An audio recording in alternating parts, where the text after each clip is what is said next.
Hello everyone, welcome back to തത്സമയം ശാലിനി. ഇന്നത്തെ വീഡിയോയിലേക്ക് എല്ലാ പ്രിയപ്പെട്ടവർക്കും സ്വാഗതം. ഓഡിഷൻസ് നടന്നുകൊണ്ടിരിക്കുമ്പോൾ സൂം ലെവലും കഴിഞ്ഞ് ഫസ്റ്റ് ലെവൽ ഓഫ് ഇൻ്റർവ്യൂവും കഴിഞ്ഞിട്ട് അടുത്ത ലെവലിലേക്ക് ഇനി എപ്പോഴാണ് കോൾ വരിക, നമ്മൾ സെലക്ട് ആവില്ലേ എന്നൊക്കെ പ്രതീക്ഷയോടെ വെയിറ്റ് ചെയ്തിരിക്കുന്നവർക്ക് വേണ്ടിയിട്ടാണ് കുറച്ച് കാര്യങ്ങൾ ഇന്ന് വീഡിയോയോട് സംസാരിക്കുന്നത്. അവരുടെ എക്സ്പെക്ടേഷൻ അങ്ങനെ പീക്ക് ലെവലായിരിക്കും. അയ്യോ, നമ്മളെ വിളിച്ചില്ലല്ലോ, ഇനിയിപ്പോൾ വിളിക്കില്ലേ എന്നുള്ള ആകെ കൺഫ്യൂസ് ആയിരിക്കുന്ന ഒരു സമയമായിരിക്കും അവർക്കുള്ളത്. എന്താണെങ്കിലും സെക്കൻഡ് ലെവൽ ഓഫ് ഓഡിഷൻ നിങ്ങൾ നന്നായിട്ട് പ്രസന്റ് ചെയ്തിട്ടുണ്ടെങ്കിൽ നിങ്ങൾക്ക് ശുഭാപ്തി വിശ്വാസത്തോട് തന്നെ വെയിറ്റ് ചെയ്യാം. അടുത്ത കോള് ഏതാണ്ട് ഈ സമയത്തിനുള്ളിലൊക്കെ നിങ്ങൾക്ക് വരേണ്ടതാണ്.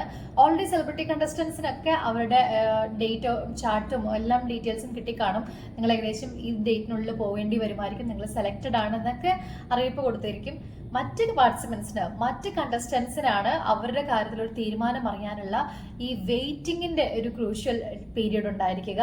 എന്താണെങ്കിലും ഒരു മാസം മുൻപ് തന്നെ നിങ്ങളെ അറിയിക്കേണ്ടതാണ്. ഞങ്ങളുടെയൊക്കെ സീസണിൽ ഷോയിലേക്ക് പോകുന്നതിന് കറക്റ്റ് ഒരു മാസം മുൻപായിട്ട് തന്നെ അറിയാൻ കഴിഞ്ഞിരുന്നു. പേഴ്സണലി എനിക്കെല്ലാം അറിയാൻ കഴിഞ്ഞിട്ടുണ്ടായിരുന്നു സീസണിലേക്ക് സെലക്ട് ആണെന്നുള്ളത്. അപ്പോൾ ആ സമയം തൊട്ട് നിങ്ങൾ പ്രിപ്പയർ ചെയ്യേണ്ടെന്നുള്ള കുറച്ച് കാര്യങ്ങളാണ് പറയുന്നത്. തീർച്ചയായിട്ടും ഒരു ഷോ കാണാതെ ബിഗ് ബോസിലേക്ക് മത്സരിക്കാൻ ഓഡിഷൻ അറ്റൻഡ് ചെയ്തിട്ട് അവസരം കിട്ടുന്ന ഒരാളാണെങ്കിൽ നിങ്ങൾ അറിഞ്ഞിരിക്കേണ്ട കുറച്ച് കാര്യങ്ങൾ, അത് കഴിഞ്ഞ ദിവസം വന്നിട്ടുള്ള കമന്റിലൂടെയാണ് കേട്ടോ അതിന് മറുപടി പറയുന്നത്. കഴിഞ്ഞ ദിവസം വന്ന കമന്റ് വന്നപ്പോൾ അത് വായിക്കണമെന്ന് അതിന് മറുപടി പറയണമെന്ന് തോന്നി. ബിൻസ് 505 എന്ന് പറഞ്ഞിട്ടുള്ള ഒരു അക്കൗണ്ടിൽ നിന്നാണ് അയച്ചിരിക്കുന്നത്. ശാലിനി, ഏതാണ്ട് ഏറെക്കുറെ ഈ സീസണിലെ കണ്ടസ്റ്റൻസ് എല്ലാവരും സെലക്ഷൻ ആയി കഴിഞ്ഞിട്ടുണ്ടായിരിക്കും. അപ്പോൾ എല്ലാവർക്കുമായിട്ട് ശാലിനിക്ക് പറയാനുള്ള കുറച്ച് നിർദ്ദേശങ്ങൾ അല്ലെങ്കിൽ അഡ്വൈസസ് ഒന്നും പറയാൻ ഞാൻ ആരുമല്ല, പക്ഷേ ഇങ്ങനെ പറയുന്ന കുറച്ച് അഡ്വൈസസോ നിർദ്ദേശങ്ങളോ പറഞ്ഞുകൊണ്ട് ഒരു വീഡിയോ ചെയ്യണമെന്ന്.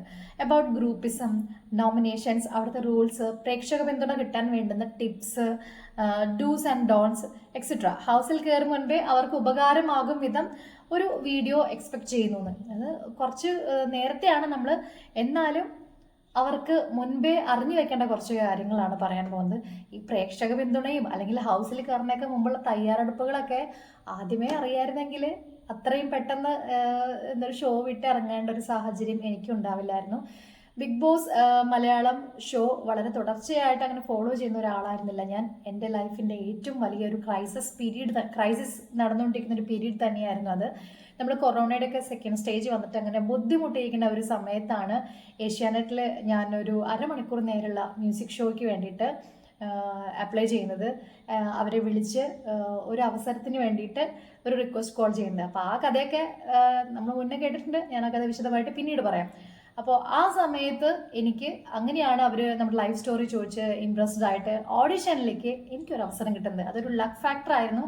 അത്രയും നാളും അത്രയും വർഷങ്ങളും നമ്മുടെ നാട്ടിൽ നിന്ന് കൊച്ചിയിൽ പോയിട്ട് എങ്ങനെയെങ്കിലും സ്ട്രഗിൾ ചെയ്ത് രക്ഷപ്പെടാൻ നോക്കുന്ന സമയത്ത് നമ്മുടെ ബിഗ് ബോസ് മലയാളം ഫോളോ ചെയ്യാനുള്ള സാഹചര്യം എനിക്കുണ്ടായിട്ടില്ല. അപ്പോൾ എന്നെ പോലെ ഏതെങ്കിലും സാഹചര്യത്തിൽ ഷോയിലേക്ക് പോകാൻ ഓഡിഷനിൽ സെലക്ട് ആയിട്ട് അവസരം കിട്ടുന്നവർക്ക് വേണ്ടിയാണ് ഈ വീഡിയോ. അതും ചെറിയ ഭാഗങ്ങൾ മാത്രമേ ഞാനിതിൽ ചെയ്യുന്നുള്ളൂ. നമ്പർ 1, നിങ്ങൾ സെലക്ഷൻ കിട്ടുകയാണെങ്കിൽ ചെയ്യേണ്ടെന്നുള്ള ആദ്യത്തെ കാര്യം, നിങ്ങൾ വളരെ വ്യക്തമായി തന്നെ വളരെ ശ്രദ്ധയോടെ തന്നെ കഴിഞ്ഞു പോയിട്ടുള്ള മുൻ സീസണുകളിൽ ഏതെങ്കിലുമൊക്കെ സീസൺസ് കാണാൻ ശ്രമിക്കണം എന്നുള്ളതാണ് ഇമ്പോർട്ടൻ്റ് ആയിട്ട്. ഒന്നാമത്തെ സീസൺ, അതുപോലെ 1, 2, ഇപ്പോൾ ഇനിയിപ്പോൾ സീസൺസ് എടുത്ത് പറഞ്ഞു കഴിഞ്ഞാൽ മറ്റ് സീസൺസ് എന്താ കൊള്ളില്ലേ എന്ന് ചിലപ്പോൾ കമൻറ്റ് വന്നേക്കാം. അതുകൊണ്ട് കുറച്ച് സീസൺസ് ഒക്കെ നിങ്ങൾ കാണാൻ ശ്രമിക്കുക. ഓക്കെ, അപ്പോൾ പ്രധാനമായിട്ടും കണ്ടസ്റ്റൻസിൻ്റെ മറ്റുള്ളവരുമായിട്ടുള്ള വാഗ്വാദങ്ങൾ, അവർ കമ്മ്യൂണിക്കേറ്റ് ചെയ്യുന്നത് എങ്ങനെയൊക്കെ രീതിയിലാണ് ഗെയിം പോകുന്നതെന്നൊക്കെ ഒരു ഐഡിയ നിങ്ങൾക്ക് അതിൽ നിന്ന് അറിയാൻ പറ്റും. പലരും പറയും ഞാൻ ഷോ കണ്ടിട്ടേ ഇല്ല, ഞാനായിട്ടിരിക്കാൻ പോവുകയാണ്.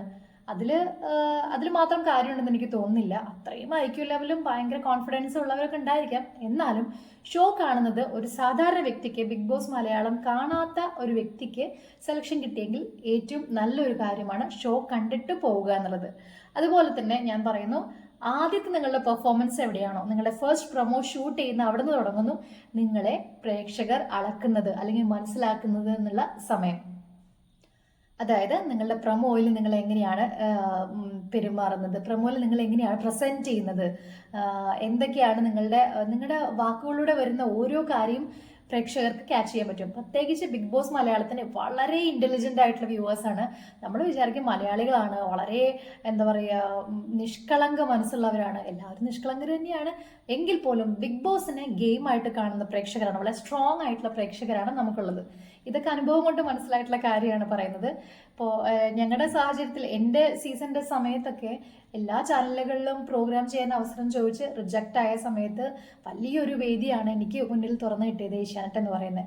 അപ്പോൾ അങ്ങനെ പ്രൊമോ ഷൂട്ടൊക്കെ വന്നപ്പോഴേക്കും അത്രയും കോൺഫിഡൻസിലും സന്തോഷത്തിലും ധൈര്യത്തോടെയും പോയെങ്കിലും പ്രൊമോയിൽ പറയുമ്പോൾ ഞാൻ എന്താണ് എന്നുള്ളത് പ്രേക്ഷകർ മനസ്സിലാക്കണമെന്ന് ഉള്ളു തുറന്ന് സംസാരിച്ചപ്പോൾ നമ്മുടെ റിയൽ ഫാക്ടർ പുറത്തേക്ക് വരിക ചെയ്തത്. ഇമോഷണലി എൻ്റെ പ്രൊമോ ഒക്കെ എടുത്ത് നോക്കിയാൽ കാണാം, ഞാൻ വളരെ ഇമോഷണലായിട്ട് കണ്ണൊക്കെ നിറഞ്ഞുകൊണ്ടുള്ള ഒരു പ്രൊമോ ആയിരുന്നു ഉണ്ടായിരുന്നത്. അപ്പോൾ അത് നമ്മൾ ശ്രദ്ധിക്കണം. നമ്മുടെ ഷോയിൽ ഇമോഷന് ഒരു പ്രാധാന്യമില്ല എന്ന് പറയുന്നില്ല, പക്ഷേ അത് നമുക്കുള്ള ഒരു അളവുകോലാണ്. ഇമോഷൻസിനെ കൺട്രോൾ ചെയ്യാം. പ്രൊമോ വളരെ ഈസിയായി സന്തോഷമായി കോൺഫിഡൻസോടുകൂടി നിങ്ങളെ പ്രസന്റ് ചെയ്യുന്ന പ്രൊമോ ആണ് വേണ്ടത്. പ്രൊമോ മുതൽ തന്നെ നിങ്ങൾ ശ്രദ്ധിക്കണം. വീടിനകത്തേക്ക് കയറുന്നതിന് മുമ്പ് ലാലേട്ടൻ നിങ്ങളെ പ്രേക്ഷകർക്ക് മുമ്പിൽ പരിചയപ്പെടുത്തുമ്പോൾ നിങ്ങൾ സംസാരിക്കേണ്ടത് പെട്ടെന്ന് കാണുമ്പോൾ ശരിയാണ്, കുറച്ച് ടെൻഷൻ ഉണ്ടാവും, ലാലേട്ടനെ കാണാൻ എക്സൈറ്റ്മെന്റ് ഉണ്ടായിരിക്കും. സ്റ്റിൽ നിങ്ങൾ പ്രേക്ഷകരോട് സംസാരിക്കാൻ നിങ്ങൾക്ക് കിട്ടുന്ന അവസരങ്ങൾ എങ്ങനെ ഉപയോഗിക്കണം എന്നുള്ളതിൻ്റെ ഒരു ചെറിയ ഐഡിയ നിങ്ങൾക്ക് ഉണ്ടാക്കി വെക്കാവുന്നതാണ് മുൻപ് തന്നെ. വളരെ സിമ്പിളായിട്ട് അവിടെ ക്യാമറ ഉണ്ടായിരിക്കും. നിങ്ങൾ പ്രേക്ഷകരിലേക്ക് കൊടുക്കുന്ന ആദ്യത്തെ വാക്കുകളായിരിക്കും ഈ പ്രൊമോയും ലാലേട്ടൻ കൊടുക്കുന്ന ആ ഒരു ഇൻട്രൊഡക്ഷനൊക്കെ. ആ സമയത്ത് എന്താണ് പറയേണ്ടതെന്നൊക്കെ നോട്ട് ചെയ്ത് വെക്കുക. ചിലപ്പോൾ ഈ പറഞ്ഞ പോലെ ഏറ്റവും വലിയൊരു ഭാഗ്യമായിരുന്നു എനിക്ക് എൻ്റെ ലോഞ്ച് എപ്പിസോഡിൽ ഞാൻ വീടിനകത്തേക്ക് കയറുന്നതിന് മുമ്പ് വീട്ടുകാരെ സ്ക്രീനിൽ കാണിച്ചു തന്നിട്ടുള്ള ഒരു എൻട്രി ആയിരുന്നു ഉണ്ടായിരുന്നത്. അവരെ കണ്ടപ്പോഴേക്കും ഇത്രയും നാളും ഞാൻ എൻ്റെ വീട്ടുകാരെൻ്റെ അച്ഛനെയും അമ്മയും അതുപോലെ കുഞ്ഞിനെയൊക്കെ ഒരു വേദിയിൽ എടുത്തു പറയുന്നത് ആദ്യമായിട്ടാണ്. മോനെയൊക്കെ സ്ക്രീനിൽ കാണിക്കാൻ പറ്റിയല്ലോ എന്നുള്ള ഒരു സന്തോഷം ഇമോഷണലി വളരെ എന്നെ വീക്കാക്കി കളഞ്ഞു. ആ സന്തോഷം ഇമോഷനിലൂടെയാണ് പുറത്തു വന്നത്. അപ്പം അങ്ങനെയുള്ള സാഹചര്യം നിങ്ങൾക്ക് ഉണ്ടാവാതിരിക്കുക. വളരെ സന്തോഷമായി ചിരിച്ച് ഹാപ്പി ആയിട്ട് പ്രസൻറ്റബിൾ ആയിട്ട് അവിടെ ആ സ്റ്റേജ് നിങ്ങൾ കൈകാര്യം ചെയ്യുക. അടുത്തത് നിങ്ങളുടെ ഫസ്റ്റ് എൻട്രി ആണ്. വീടിനകത്തേക്ക് കാലെടുത്ത് കുത്തുന്നത് മുതൽ നിങ്ങളുടെ കണ്ടന്റ് സ്റ്റാർട്ട് ചെയ്യുകയാണെന്നുള്ളതാണ്. അപ്പോൾ ആദ്യ ദിവസം നിങ്ങൾ കാലെടുത്ത് കുത്തുന്നത് മുതൽ നിങ്ങളെ ക്യാമറ ഫോക്കസ് ചെയ്യുന്നു. ഒരുപാട് ക്യാമറ കണ്ണുകൾ ഫോക്കസ് ചെയ്യുകയാണ്. അങ്ങനത്തെ കുറേ കാര്യങ്ങളുണ്ട്, വിശദീകരിച്ച് ചെയ്യേണ്ടുന്ന ഒരു വീഡിയോ ആണ്.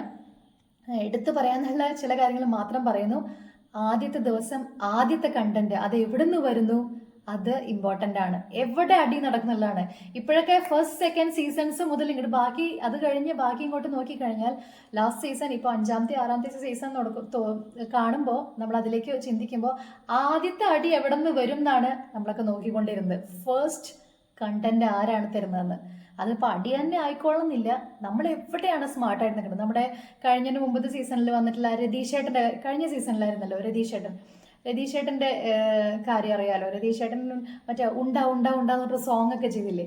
അതുപോലെ ക്യാച്ചി ആയിട്ടുള്ള എന്തെങ്കിലും സംഭവങ്ങൾ നിങ്ങളുടെ സംസാരത്തിൽ നിന്നോ നിങ്ങളുടെ ഭാഷയിൽ നിന്നോ നിങ്ങൾ മറ്റുള്ളവരോട് ഒരു എക്സ്ട്രാ ആക്ടിവിറ്റി കാണിക്കുന്നതിനോ എവിടെയാണോ നമുക്ക് കയറി പിടിക്കാൻ പറ്റുക അവിടെ കയറി പിടിച്ചോണം. അങ്ങനെയുള്ള കുറച്ച് കാര്യങ്ങളൊക്കെയാണ് ശ്രദ്ധിക്കേണ്ടത്. പിന്നെ പോകുന്നതിന് മുമ്പ് എന്തായാലും നിങ്ങൾക്കൊക്കെ സെലക്ഷൻ ആയവരുടെ കാര്യമാണ് പറഞ്ഞത്. സെലക്ഷൻ ആയവർക്ക് 1 മാസത്തോളം ഗ്യാപ്പ് ഉണ്ട്. നമ്മുടെ വീക്കെൻഡ് എപ്പിസോഡ്സിൻ്റെ കാര്യങ്ങൾ കൂടി നിങ്ങൾക്ക് പ്ലാൻ ചെയ്യാവുന്നതാണ്. അതായത് ചെന്ന് കഴിഞ്ഞാൽ നമ്മൾ എന്തായാലും എല്ലാവരും 100 ദിവസം പോയി നിൽക്കും എന്നുള്ള പ്രതീക്ഷയോടെ തന്നെയാണ് പോകുന്നത്. അങ്ങനെയെങ്കിൽ നിങ്ങൾക്ക് കൊറിയർ ചെയ്ത് കൊണ്ടുപോകാവുന്ന കുറച്ച് ഡ്രസ്സിൻ്റെ ഒരു ക്വാണ്ടിറ്റി ഉണ്ടായിരിക്കും. നിങ്ങൾക്ക് വേണമെങ്കിൽ കുറച്ച് ഡ്രസ്സ് കൊണ്ടുപോകാം, ബാക്കിയുള്ളത് നിങ്ങൾക്ക് കൊറിയർ ചെയ്യാം. അങ്ങനെ നിങ്ങൾ 100 ദിവസം കൊണ്ടുപോകാൻ പറ്റിയില്ലെങ്കിൽ ഒരു 50 ദിവസത്തെ അല്ലെങ്കിൽ പോട്ടെ ഒരു 4 ആഴ്ചക്കുള്ള ഡ്രസ്സെങ്കിലും കൊണ്ടുപോകാൻ പ്ലാൻ ചെയ്യുന്നുണ്ടെങ്കിൽ ഫസ്റ്റ് സാറ്റർഡേ, ഫസ്റ്റ് സൺഡേ, അതുപോലെ സെക്കൻഡ് സാറ്റർഡേ, സെക്കൻഡ് സൺഡേ ഇങ്ങനെ വ്യക്തമായി ഒരു പ്ലാസ്റ്റിക് കവറിൽ ഏതെങ്കിലും ഒരു ബാഗേജ് ഒരു പാക്ക് ചെയ്തിട്ടുള്ള പ്രിന്റ് എഴുതി ഒട്ടിച്ചിട്ട് നിങ്ങൾക്ക് ഫസ്റ്റ് സാറ്റർഡേ നിങ്ങൾ ഇടാൻ പോകുന്ന ഡ്രസ്സിന്റെ കളർ ഇതാണ് കൃത്യമായി എഴുതി ഒട്ടിച്ചിരിക്കുക. അതുപോലെ ഫസ്റ്റ് സൺഡേ ഇടാൻ പോകുന്ന കളർ. അപ്പോൾ ടീം മെമ്പേഴ്സിനും അത് നിങ്ങൾക്ക് എളുപ്പമായിരിക്കും. നിങ്ങളങ്ങനെ പാക്ക് ചെയ്ത് വെക്കുകയാണെങ്കിൽ നിങ്ങൾക്ക് എളുപ്പമായിരിക്കും എന്നുള്ളതാണ് പറഞ്ഞത്. ഇനിയിപ്പോൾ ഫസ്റ്റ് സാറ്റർഡേ അല്ലെങ്കിൽ ഫസ്റ്റ് സൺഡേ അങ്ങനെ ഡേറ്റ്സ് അങ്ങോട്ടും ഇങ്ങോട്ടും മാറിയാലും ഇടാനുള്ള നിങ്ങളുടെ കോസ്റ്റ്യൂംസ് ഡ്രസ് കോഡ് കറക്റ്റായിട്ട് പാക്ക് ചെയ്തൊക്കെ വെച്ച് കൊടുക്കുകയാണെങ്കിൽ അത് കൃത്യമായിരിക്കും നിങ്ങൾക്ക് കയ്യിൽ കിട്ടാനായിട്ട്. അല്ലെങ്കിൽ ബിഗ് ബോസ് ടീം നിങ്ങളുടെ കോസ്റ്റ്യൂമിന് ഏതെങ്കിലുമൊക്കെ അവർക്ക് നല്ലത് പ്രസന്റബിൾ എന്ന് തോന്നുന്ന കോസ്റ്റ്യൂം ആയിരിക്കും നിങ്ങൾക്ക് എടുത്തു തരാം. നിങ്ങൾക്ക് ആവശ്യപ്പെടുന്ന സാധനം ഓക്കെ ഓഫ് കോഴ്സ് ക്യാമറയിൽ പറഞ്ഞാൽ കിട്ടുമായിരിക്കും. പക്ഷെ എങ്കിലും നിങ്ങൾക്ക് കൃത്യമായി കിട്ടണമെങ്കിൽ അതും കൂടി പ്ലാൻ ചെയ്യണം എന്നുള്ളതാണ്. അങ്ങനെയുള്ള കുറച്ച് കാര്യങ്ങളൊക്കെ ഉണ്ട്. ഏറെക്കുറെ കാര്യങ്ങളുണ്ട്, ഒരുപാട് കാര്യങ്ങൾ അതിനെക്കുറിച്ച് സംസാരിക്കാനുണ്ട്. എന്തായാലും ഇമ്പോർട്ടൻ്റ് ആയിട്ടുള്ള കാര്യം സീസൺസ് കാണാൻ ശ്രമിക്കുക എന്നുള്ളതാണ്.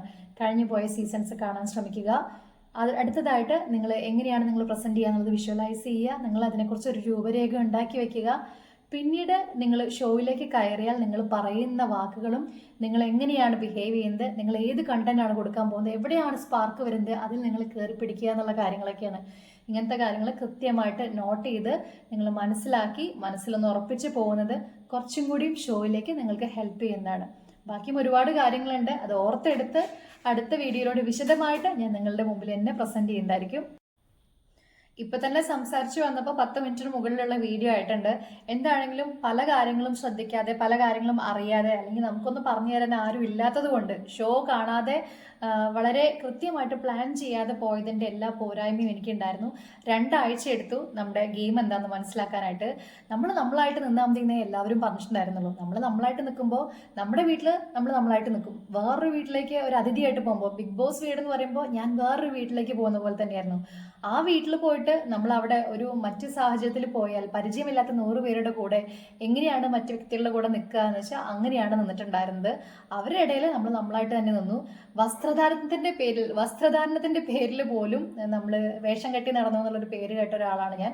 സാധാരണ നമ്മളെ അറിയുന്നവർക്ക് അറിയാം നമ്മൾ എങ്ങനെയാണ് ഡ്രസ്സ് ചെയ്യുന്നത് കാര്യങ്ങളൊക്കെ. അപ്പം അത് പറഞ്ഞിട്ടും കാര്യമില്ല. പ്രേക്ഷകര് വളരെ സ്ട്രോങ് ആയിട്ട് ഗെയിമിനെ ഗെയിമായി കാണുന്ന പ്രേക്ഷകരാണ്.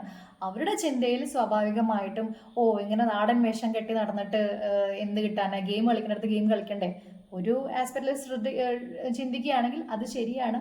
കാരണം ഇവിടെ ഗെയിം കളിക്കാൻ വന്നവർ ഗെയിം മനസ്സിലാക്കിയിട്ട് കൂടി വരണമായിരുന്നു.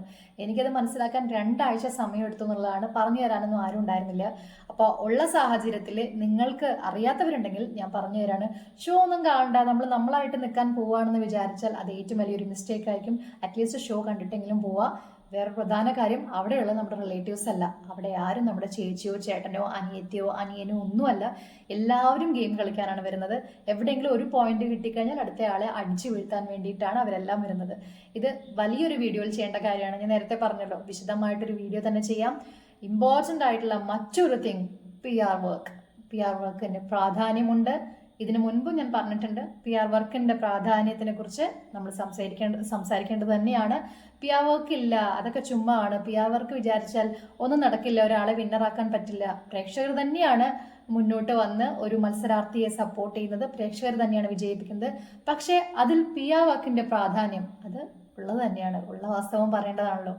അത് വലിയൊരു വീഡിയോ ആയിട്ട്, വിശദീകരണമുള്ള ഒരു വീഡിയോ ആയിട്ട് ഞാൻ പിന്നീട് ചെയ്യാം. ഇപ്പോൾ ഇന്നത്തെ വീഡിയോ ഇവിടെ തൽക്കാലം അവസാനിപ്പിക്കുകയാണ്. നമ്മൾ പ്രൊമോ ഒക്കെ കാണാനാണ് വെയിറ്റ് ചെയ്യുന്നു. അടുത്ത ദിവസങ്ങളിൽ, അപ്പോൾ നാളെയും മറ്റന്നാളായിട്ട് പ്രൊമോ ഷൂട്ട് നടക്കാൻ പോവുകയാണെന്ന് അറിയുന്നു.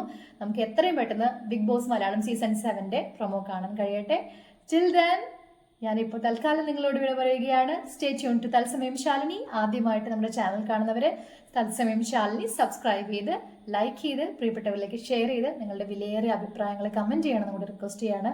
മറക്കരുത്. എല്ലാ വീഡിയോയിലും പറയണത് സബ്സ്ക്രൈബ് ചെയ്തിട്ടില്ലെങ്കിൽ നിങ്ങളൊന്ന് സബ്സ്ക്രൈബ് ചെയ്താൽ അത് എനിക്കൊരു എൻകറേജ്മെൻ്റ് ആണ്. അതുകൊണ്ട് തന്നെയാണ്. Okay, thank you so much. This is me, BJ Shalini, signing off.